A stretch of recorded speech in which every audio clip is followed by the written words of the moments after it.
Hello friend, welcome to my mini blog. আবারও চলে এসেছি নতুন একটা ভিডিও নিয়ে। তোমরা সবাই কেমন আছো? আশা করি তোমরা সবাই ভালো আছো, আর আমিও কিন্তু বেশ ভালো আছি। তো পুজো যেহেতু একটা আলাদাই আনন্দ, তো সবসময় ভিডিও এডিট করে ওঠা হয় না সঙ্গে সঙ্গে, তো ভিডিওটা আজ এডিট করে পোস্ট করলাম। তো দেখো, প্রথমে বল খেলার মাঠে ঠাকুরটা দেখে চলে গিয়েছিলাম বেলঘড়িয়ার দিকে। যাওয়ার পথে যে কটা ঠাকুর পড়েছে এক এক করে সব প্যান্ডেলগুলো দেখে নিয়েছি। তারপরে দেখো, স্টেশনের সামনে প্যান্ডেলটা দেখে ঠাকুর প্রণাম করে চলে গিয়েছিলাম স্টেশনের দিকে। এবার ট্রেন আসার অপেক্ষা। ট্রেন চলে এসছে, দেখো ট্রেনে উঠে পড়েছি। এবার গল্প টল্প করতে করতে সোজা পৌঁছে গেলাম স্টেশনে।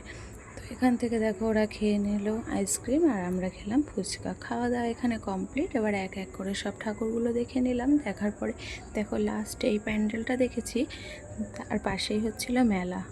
তাই চলে গিয়েছিলাম মেলায় ছেলের জন্য খেলনা কিনতে। খেলনা কিনে চলে আসলাম আবার স্টেশনে।